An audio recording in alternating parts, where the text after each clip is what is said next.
Hello and welcome eight class. हम exam के according revision paper की प्रैक्टिस कर रहे थे। 25 क्वेश्चंस तक हम सॉल्व कर चुके थे। अब क्वेश्चन नंबर 26 देखिए, 26 to 33। Each and every question marks is to be 2। Question number 26, the perimeter of parallelograms is 150 centimeter.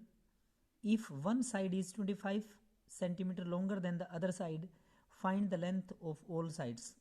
The perimeter of the parallelogram is 150 centimeter. किसी भी पैरेललोग्राम्स का जो एरिया पेरीमीटर है वो 150 असाइन किया गया है, 150 दिया गया है. One side is 25 centimetre longer than other side. एक जो साइड है वो दूसरी साइड से 25 सेंटीमीटर आपकी ज़्यादा है. Find the length of the sides. देखिए दो कंडीशन गिवन है आपको. एक तो पेरीमीटर गिवन है पैरेललोग्राम का जो कि 150 है. तो हम अकॉर्डिंग टू कंडीशन, आप इसका सॉल्यूशन मत देखिए, आप बहुत सिंपल तरीके से जो एक्सप्लेनेशन मैंने दिया है वो देखिए. अकॉर्डिंग टू कंडीशन, पहली कंडीशंस क्या है अकॉर्डिंग टू क्वेश्चंस. इसने कहा है पेरीमीटर. देखिए स्टेटमेंट में क्या है, पेरीमीटर ऑफ पैरेललोग्राम्स इज 150. इसका मतलब पेरीमीटर होता है बाहर की बाउंड्री का सम. और पेरीमीटर ऑफ पैरेललोग्राम हो या फिर पेरीमीटर ऑफ रेक्टेंगल हो, 2 इंटू एल प्लस बी होगा. तो यहाँ हमारा है 2 into L plus B, 2 into length plus breadth का सम कितना है 150. Then L plus B is equal to 2 into में 2 कहाँ आ जाएगा डिवाइड में. तो L plus B is equal to 150 divide by में 2, देन 75.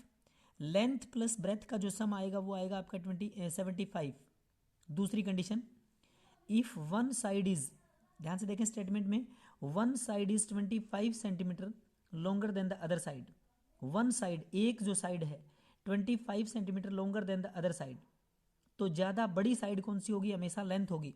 तो मैंने कंडीशन लगाई है length L is equal to B से ब्रेथ से कितनी ज़्यादा है 25.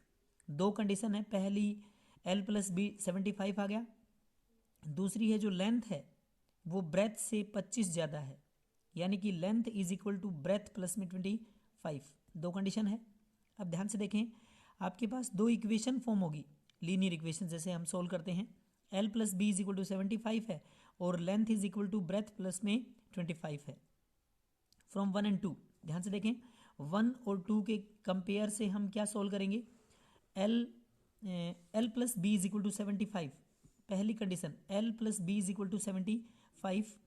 लेंथ की वैल्यू ऊपर देखिए, लेंथ की वैल्यू है ब्रेथ प्लस में 25. लेंथ इज इक्वल टू है ब्रेथ प्लस 25.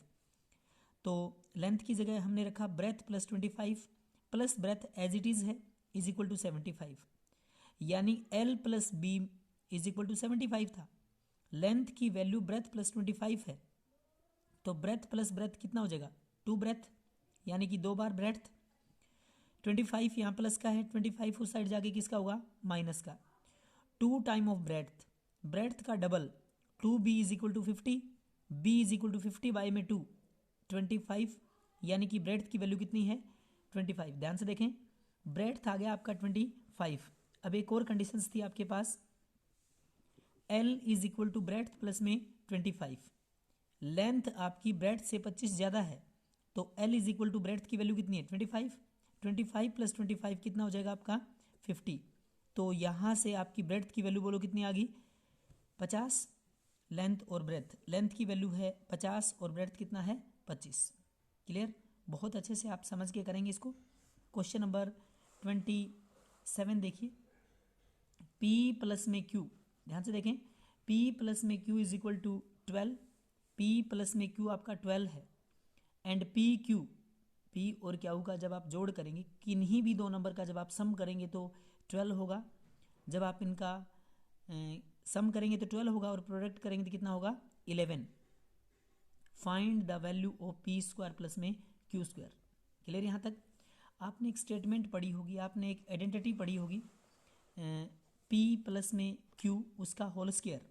ध्यान से देखें, P प्लस में Q आपको 12 गिवन था. P Q की प्रोडक्ट कितनी है 22/22. दो नंबर का सम आपका 12 है और दो नंबर का प्रोडक्ट कितना है 22. P प्लस में Q whole square, P plus में Q पूरे की पावर कितनी है 2. इसकी आइडेंटिटी होती है आपकी P square plus Q square plus में 2pq। ध्यान से देखें, p प्लस क्यू का होल स्क्वायर किसके इक्वल होता है, P square plus Q square plus में 2pq। p प्लस क्यू, ध्यान से देखें, p प्लस क्यू कितना गिवन है हमारा 12, तो हमने लिखा 12 का square. p square plus Q square नहीं पता, फाइंड करना है, plus as it is 2 into P Q की वैल्यू कितनी है 22, 22 की 2 से मल्टीप्लाई करेंगे कितना हो जाएगा 44, यानी कि जब आपने 12 का स्क्वायर ओपन किया तो 144, P square plus Q square plus का 44 है, ये प्लस का 44 है, जब इसको दूसरी साइड लेके जाएंगे तो किसका हो जाएगा माइनस का, तो 144 minus 44 is equal to P square plus में क्यू स्क्वायर। तो P square plus Q square का सम कितना हो जाएगा, पी स्क्वायर प्लस में Q square is equal to 100। आपको यही डिटरमाइन करना था। आपको p प्लस क्यू दिया था, 2 नंबर का सम दिया था 12, 2 नंबर की प्रोडक्ट 22। आपको आइडेंटिटी ओपन करनी है, उस आइडेंटिटी में 2 वैल्यू आपके पास है, तीसरी 2 मतलब P square plus Q square का सम आपको चाहिए, वो आ जाएगा 100। क्वेश्चन नंबर 28 देखें। क्वेश्चन नंबर 28 है आपका,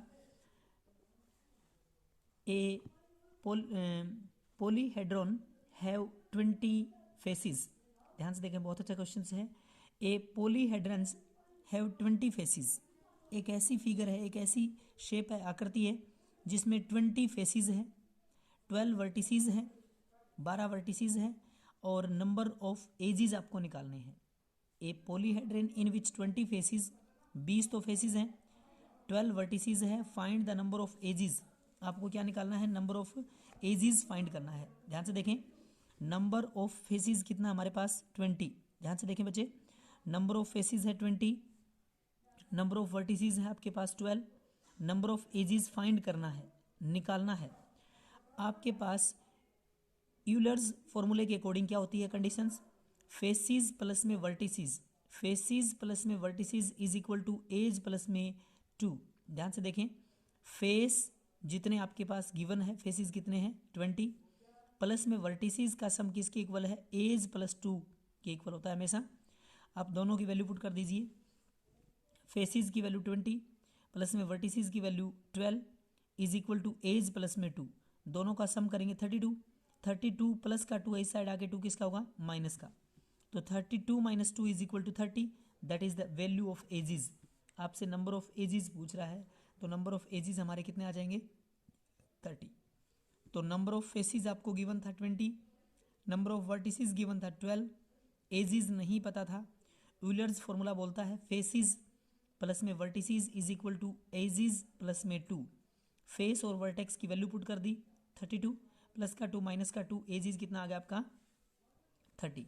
क्वेश्चन नंबर 29 देखें, the ratio of the area of 2 circles are in the ratio of 49:64। ध्यान से देखें class, the ratio of area of 2 circles, आपके पास कोई 2 सर्कल रहे होंगे, उसके एरिया का, द रेशियो ऑफ एरियाज, उनके एरिया का रेशियो है, एक के एरिया का रेशियो 49 है, उसकी रिस्पेक्ट में दूसरे का कितना है 64। कहने का मतलब है एक का रेशियो, एरिया का रेशियो अगर 49 है तो दूसरे का 64 है। फाइंड द रेशियो ऑफ सरकमफेरेंसेस, आपसे सरकमफेरेंस का रेशियो पूछेगा। देखिए सिंपल तरीके से, आपके पास 2 कंडीशंस हैं, रेशियो ऑफ 2 सर्कल्स, 2 सर्कल के एरिया का रेशियो गिवन है, ratio of area of 2 circle 49:64। अब ध्यान से देखें, जब उसने एरिया का रेशियो गिवन है तो एरिया ऑफ सर्कल होता क्या है पाई आर स्क्वायर। अब आपके पास 2 सर्कल है, 2 सर्कल है तो रेडियस अलग अलग डिफाइन करेंगे, R1 R2। आपको एरिया का रेशियो दे रखा है, एक के एरिया का रेशियो 49 है, उसकी रिस्पेक्ट में दूसरे का 64 है, तो एरिया ऑफ सर्कल क्या होता है पाई आर स्क्वायर। यहाँ आ जाएं, पाई R1 इसका स्क्वायर। आप कहेंगे R1 R2 क्यों ले रहे हैं, क्योंकि 2 सर्कल है, उसमें डिफ्रेंशिएट करने के लिए, अंतर करने के लिए। पाई आर स्क्वायर सबको पता है, area of circle pi R square होता है, पाई आर स्क्वायर, तो पहले को R1 असाइन कर दिया, दूसरे को R2, पाई आर स्क्वायर, यानी कि यहाँ तो लिखा हमने पाई R1 का स्क्वायर, यहाँ लिखा पाई R2 का स्क्वायर, पाई से पाई कटेगा, इज इक्वल टू दिया कितना है, गिवन कितना है 49:64। R1 अपॉन में R2 बचा है, पूरे की पावर 2 है, R1 का इसका भी स्क्वायर है, R2 का भी स्क्वायर है, तो हम लिख सकते हैं R1 अपॉन में R2 और पूरे की पावर कितनी है 2 इज इक्वल टू 49 को ध्यान से देखना है, जब 49 के प्राइम फैक्टर करेंगे 49 प्राइम फैक्टराइजेशन के फॉर्म में प्राइम नंबर के रूप में क्या लिखा जाएगा, फैक्टर के रूप में 7 इंटू 7, जबकि 64 को क्या लिखेंगे 8 इंटू 8। तो मैंने लिखा 7 बाय में 8 होल की पावर 2। आप कहेंगे ऐसा ब्रेक क्यों किया, जब यहाँ आपकी पावर 2 है तो याद रखना ये नंबर भी 2 की पावर में आपको ब्रेक करना पड़ेगा। अगर बेस सेम है तो बेस कट जाएगा, पावर बराबर होती है। अगर पावर इक्वल है, पावर सेम है तो पावर कट जाएगी, बेस इक्वल होगा। R1 अपॉन में R2 कितना आ गया 7 अपॉन में 8। R1 रेशियो R2 ध्यान से देखें, R1 रेशियो R2 कितना आ गया आपका 7 बाय में 8। रेशियो ऑफ देयर सरकम, अगर आपसे क्वेश्चन में रेडियस का रेशियो पूछता तो आंसर रहेगा आपका ये। रेशियो ऑफ देयर सरकमफेरेंस पूछ रहा है, रेशियो किसका, सरकमफेरेंस का रेशियो। तो सरकमफेरेंस ऑफ सर्कल सबको पता है 2 पाई r होता है। Circumference of circle 2 pi r upon में 2 पाई r2, यहाँ लिखा हमने 2 पाई r1, मतलब पहला सर्कल, आपके पास दो अलग अलग सर्कल थे, पहली सर्कल की रेडियस का रेशियो और दूसरा सर्कल, तो इसका सरकमफेरेंस होगा 2 पाई r1, दूसरे का होगा 2 पाई r2। 2 पाई से 2 पाई कैंसिल होगा, r1 अपॉन में r2 बचेगा। r1 अपॉन में r2 आपका आया कितना था ऊपर 7:8, यानी कि r1 की जगह r1 की वैल्यू और r2 की जगह r2 की। याद रखें अगर आपकी रेडियस का रेशियो 7:8 का आया है, r1 रेशियो r2 7:8 आया है, तो उनकी सरकमफेरेंस का रेशियो भी हमेशा क्या रहेगा, सेम। यहाँ आपको एक्सप्लेन करके दिखाया कि 2 पाई r1 अपॉन में 2 पाई r2, 2 पाई से 2 pi cancel, r1 bye r2, r1 की वैल्यू 7, r2 की वैल्यू 8। क्लियर क्लास, यहाँ तक बहुत अच्छे से आप लोग समझ के सॉल्व करेंगे। Thank you class.